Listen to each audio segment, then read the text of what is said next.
This episode is brought to you by Splunk. You need to keep operations humming around the clock, but potential disruptions are everywhere. Splunk helps you predict problems and find and fix issues fast, so you can reduce risk and ditch downtime. The world's largest enterprises rely on Splunk's unified security and observability platform to become more efficient, resilient, innovative. With Splunk, you can react quickly, evolve faster, and be ready for anything. Stay ahead of disruptions. Learn more at splunk.com/resilience. Hey everyone. Here at What Next, our job is to ask questions. And this year, we asked a lot of serious ones about war, politics, fascism, healthcare. But some of our questions were a little less orthodox. Questions like, has pickleball invaded our towns?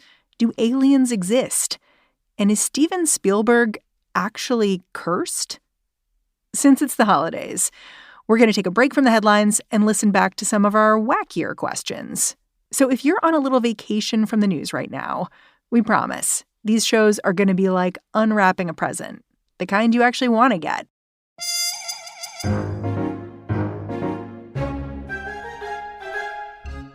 Sometimes you can't catch a break, even if you're a world-famous director.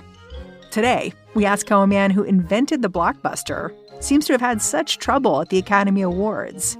This show originally aired before the 2023 Oscars, when Steven Spielberg seemed to have a real shot at bringing home some golden statues. That did not work out for him. Today, we'll explain why. Heads up before we start the show, there's a little spicy language in this episode.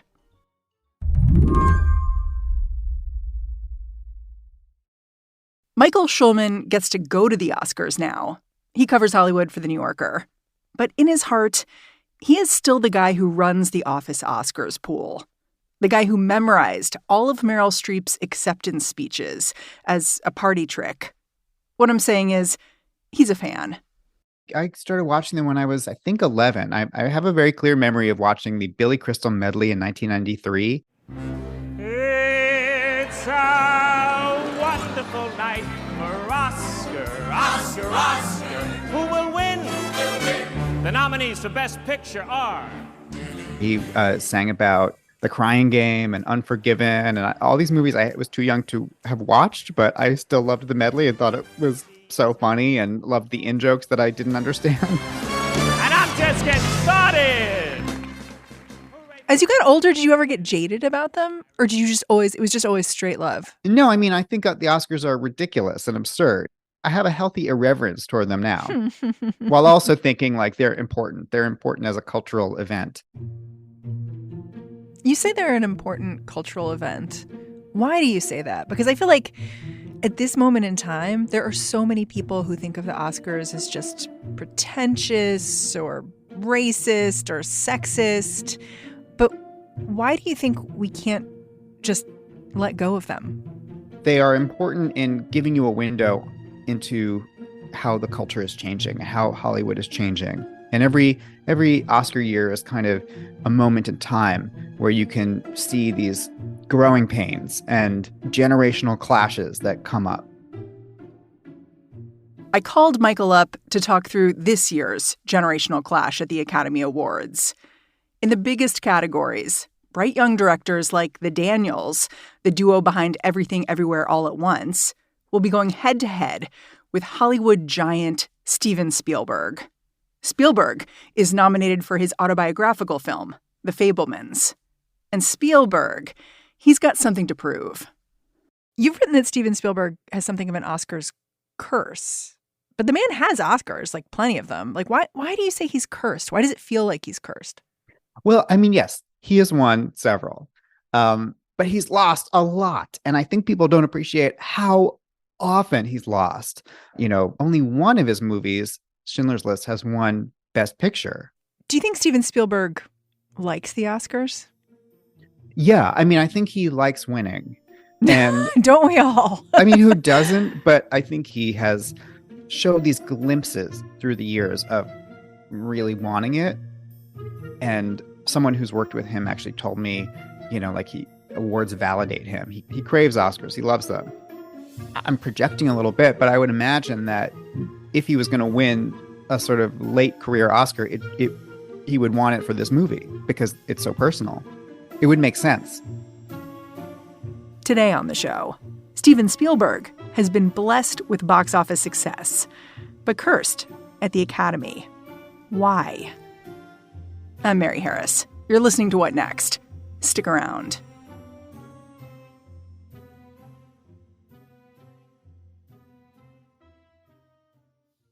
I'm Mo Rocca, and I'm excited to announce Season 4 of my podcast, Mobituaries. I've got a whole new bunch of stories to share with you about the most fascinating people and things who are no longer with us. From famous figures who died on the very same day, to the things I wish would die, like buffets. All that and much more. Listen to Mobituaries with Mo Rocca wherever you get your podcasts. It's easy to lose sleep when you're worried about your health insurance plan. But when you have a family counting on you to take care of them, having the right coverage is more important than ever. Anthem Health Keepers plans can help. With low to no cost coverage for you and your family. So you never go it alone. That's our Anthem. Click to learn more.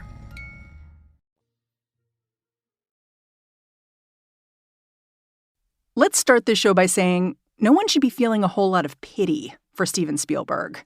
He's a billionaire, a world-famous movie director. He's doing all right.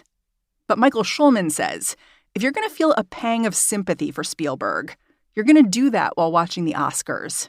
Because for 5 decades, Spielberg has been chasing award show glory, and more often than not, failing to catch it. Michael wrote an article about all this for Slate recently. He called it Steven Spielberg's Oscar Curse. It was based on reporting from his new book, Oscar Wars, A History of Hollywood in Gold, Sweat, and Tears. The very first story Michael tells about Spielberg's mixed-up relationship with the Academy goes all the way back to 1976.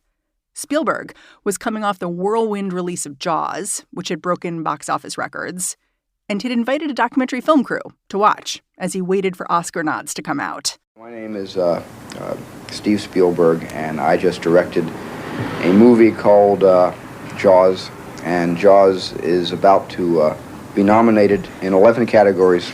You're about to see us sweep the nominations. We're very confident at this very moment. Can you just explain what happened? Right. So there was a documentary being made about the Oscars that year by something called TV. And I actually have a whole chapter in my book about the 1976 Best Picture race, which was an incredible year. It was One Flew Over the Cuckoo's Nest, Nashville, Dog Day Afternoon, Barry Lyndon, and Jaws, which is kind of the odd man out, you know, when you look at all of them. Wow. Like, that's the popcorn movie in there. It is as if God created the devil and gave him jaws. And it was the first modern summer blockbuster. It beat the record for highest grossing movie ever made, finally beating Gone with the Wind. I mean, it was a pop culture phenomenon, and Spielberg was in his 20s. But I guess the question was, like, does that an Oscar make?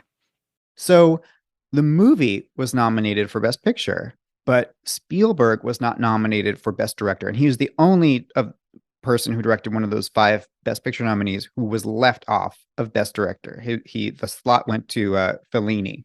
But in that moment, that the day of the nominations, he was in his office and this crew was filming him, and he is watching the announcers read off the list of nominated directors.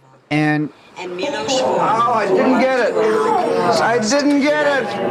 I wasn't nominated. You can see in his face, he just crumbles, you know? He's so devastated to not be nominated for Best Director. And he starts joking immediately. He's like, oh, Fellini got it. Fellini. Oh, Best Actress is up next. The Shark was an actress. You know, just doing all this shtick to try to cover over how palpably disappointed he is. This is a dark day in Hollywood. Absolutely. Sun is shining, but this is a very dark day for our pal. The greatest picture of all time was made, and they haven't recognized the director. Who made it? The shark? It's a matter of logic. And he didn't show up that year. He didn't go to the awards.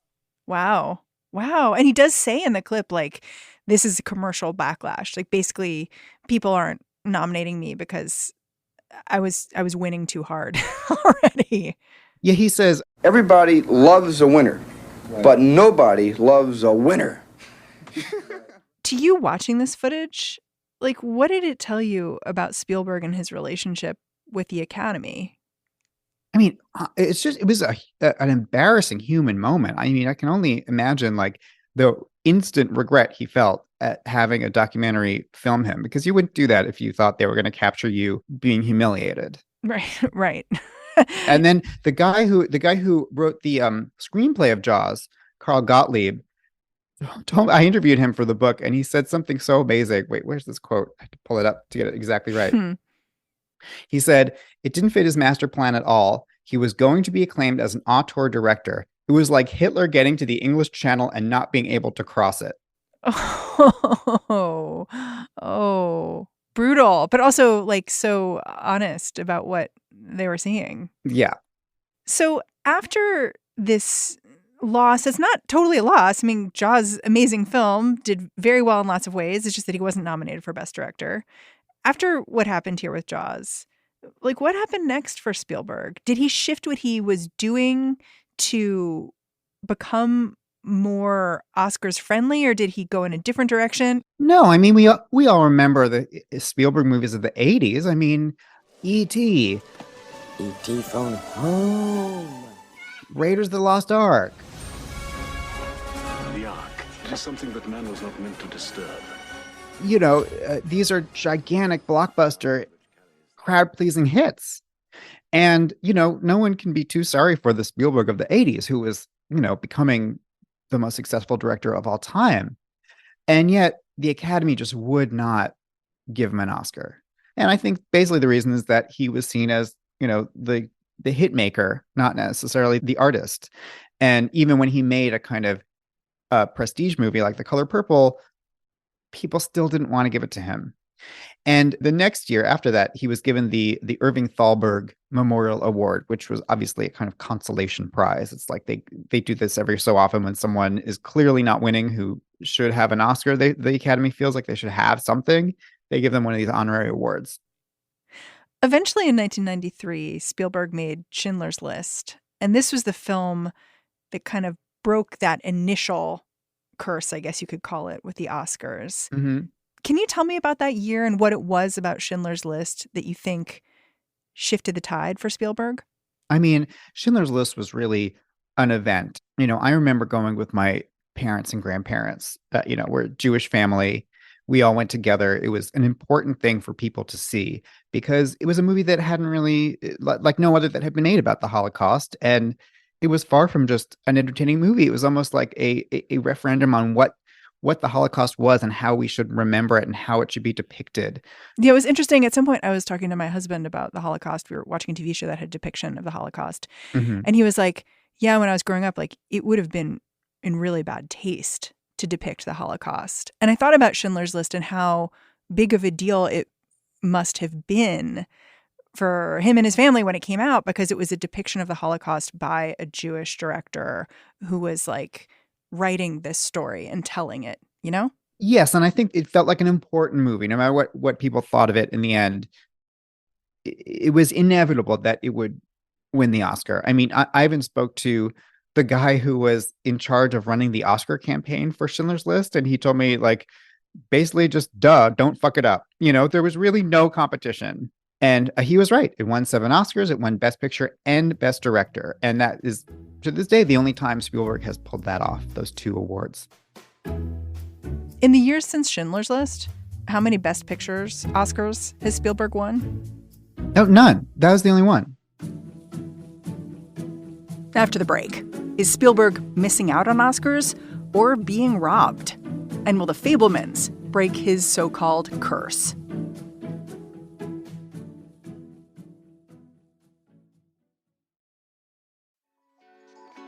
Hey, this is Mary Harris, host of Slate's daily news podcast, What Next? Slate's mission has always been to cut through the noise, boldly and provocatively. This election season and Supreme Court term are no different.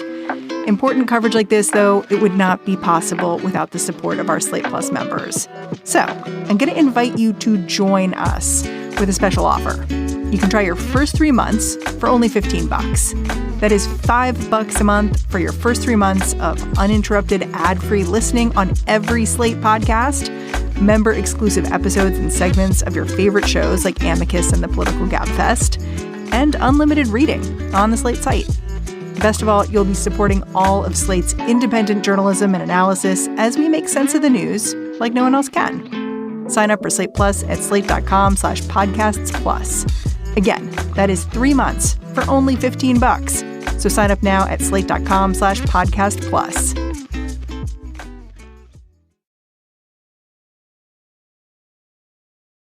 After Schindler's List, the question for Steven Spielberg was how to keep the Hollywood momentum going. He answered that question with DreamWorks, his own movie studio, which he co-founded with Jeffrey Katzenberg and David Geffen. Michael Schulman compares the studio to a rock and roll supergroup, and that meant there were high expectations at the box office and on the award circuit. In 1998, it seemed like those expectations were being fulfilled with the release of Saving Private Ryan. Some private in the 101st lost 3 of his brothers and he's got a ticket home. It's not going to be easy finding one particular soldier in the whole damn war. Starring Tom Hanks and Matt Damon, Spielberg's World War II story seemed like a shoo-in for Best Picture for a lot of reasons. And it was not only his tribute to, the greatest generation. He very explicitly said it was about honoring his father, and he had a rift with his father for many years. He blamed his father for his parents' divorce. Yeah, so it was really part of his own personal reconciliation with his father, Arnold Spielberg. And so it was important historically, it was important personally for him. And it was, a craft achievement. Everyone talked about that opening sequence, that long D-Day storming the beach at Normandy sequence, which was, a battle scene like none had ever really been shot. So anyway, comes out in that summer, months go by, everyone's thinking, okay, we got our Best Picture winner. And then along comes Shakespeare in Love in December at the very, very end of the year. Young Will Shakespeare is having a bad year.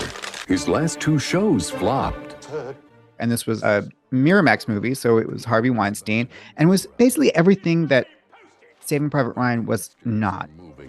The show must go on. The last thing he needs right now is a nasty case of writer's block. It's light, it's fluffy, it's clever, it's about love, not war. It's about actors, which is very appealing to the actors branch of the Academy, which is by far the largest. It's about theater people. It's about women. And you write about how Harvey Weinstein really went for it in terms of campaigning for Shakespeare in Love to win. Can you just explain how he did that? Yeah, so he had been doing that throughout the decade and getting more and more aggressive about Oscar campaigning.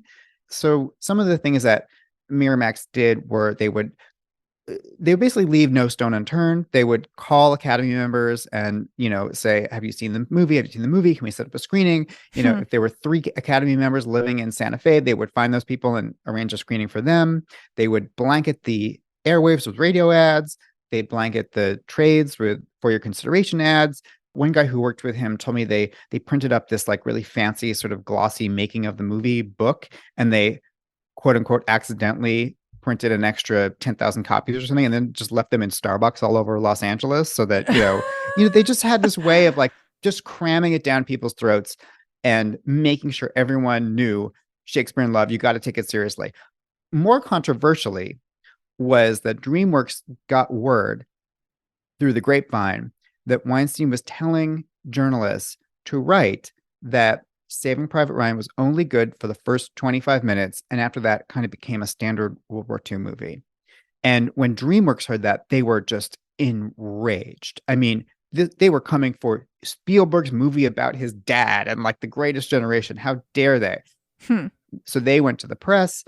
press started writing about what dirty pool Weinstein was playing. Weinstein denied.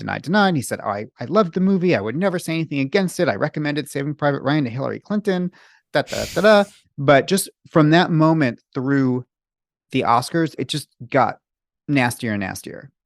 Damn. I mean, it feels like so much like about movies. You know what I mean? The movies are important and wonderful and great, but like you just realize like how invested folks are that they would like smear each other in this way, you know? Well, in a way, it started to resemble political campaigns, which have long and longer campaigning seasons and oppo research and trying to play the press against the other movie. I mean, and this was all happening against the backdrop of Monica Lewinsky and the impeachment of Bill Clinton. And there was people were writing at the time, like how did the Oscars race come to resemble like the grossness of Washington?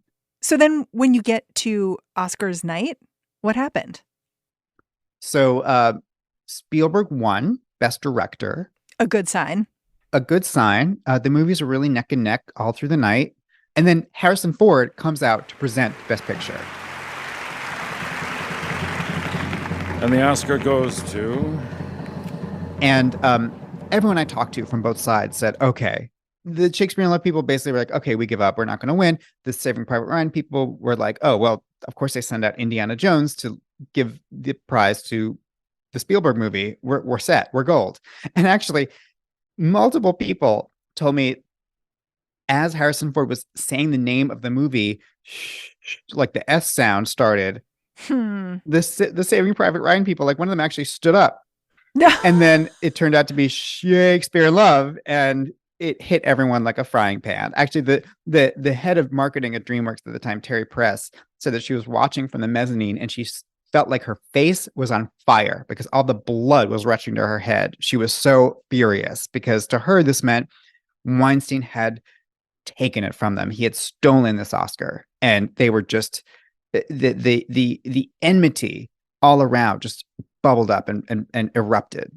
But then everyone in Hollywood started stealing that playbook. They realized, oh, if Weinstein can do this, we better do it too. And that's how you got the birth of the modern campaign season.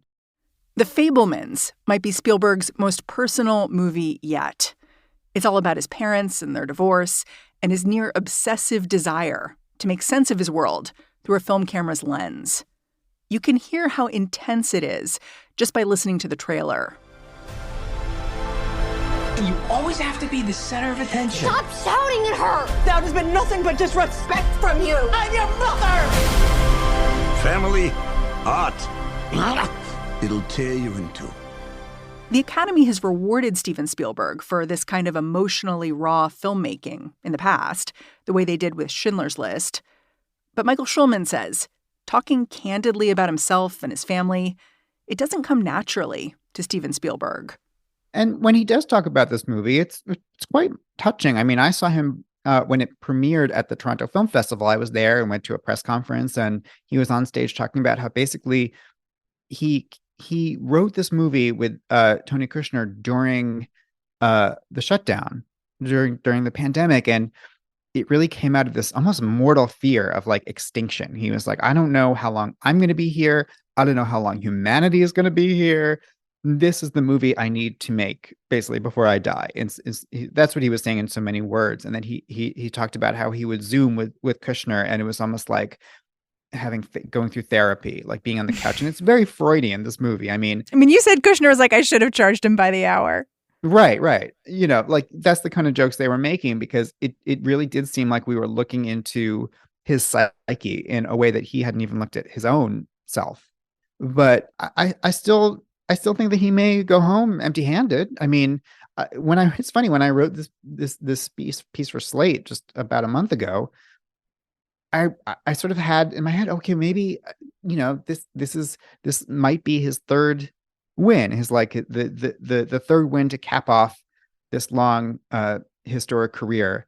But now I think the momentum is kind of getting away from him, and it might well be Everything Everywhere All at Once and the Daniels. So I wouldn't be surprised if Spielberg loses again. Yeah. I'm glad you brought up Everything Everywhere All at Once, because thinking about this conversation, thinking about the Oscars this year, I couldn't help but be reminded of the Grammys when Harry Styles won and the internet just exploded at like, why not Beyonce?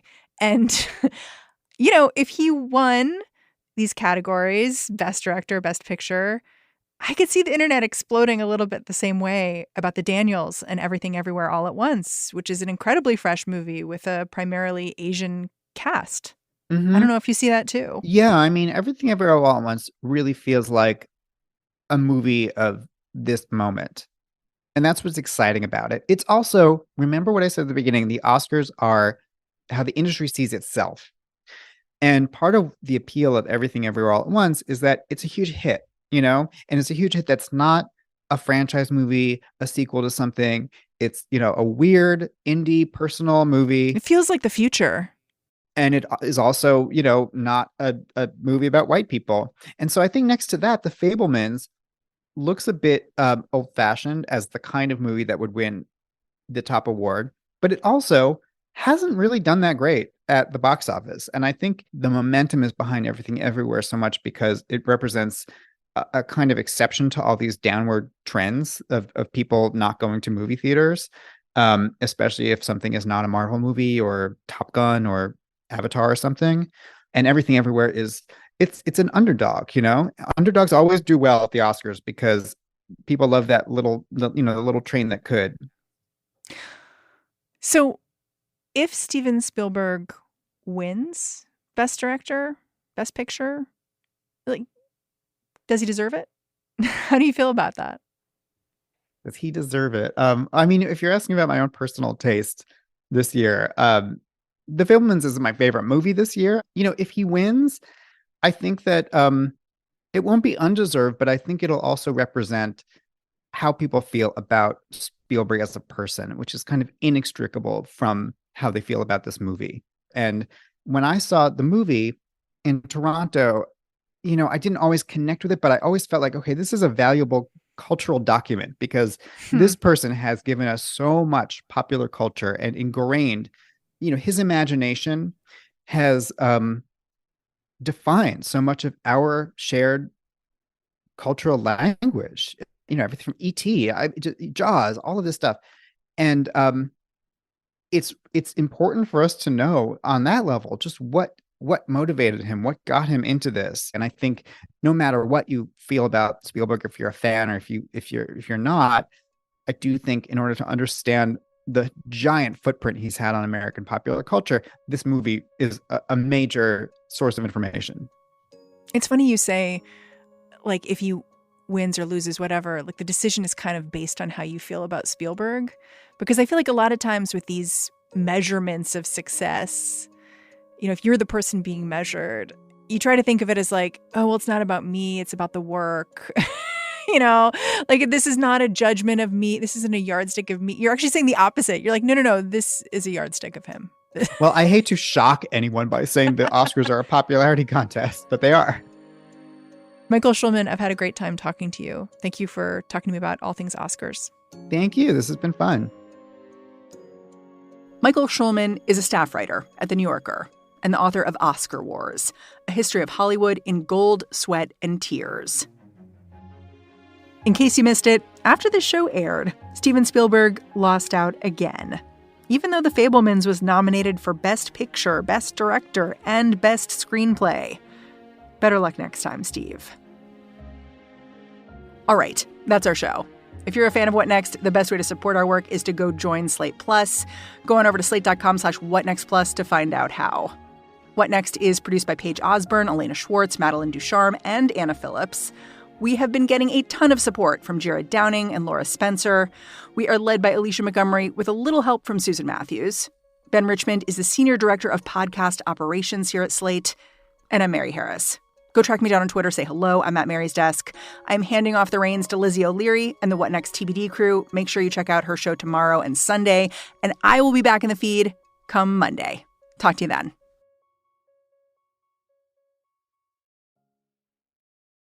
Toyotathon is on, so stop in and get a great deal on an off-road ready RAV4 or spacious Highlander, both with available all-wheel drive. Find out more at buyatoyota.com. Hurry, Toyotathon ends January 2nd. Toyota, let's go places.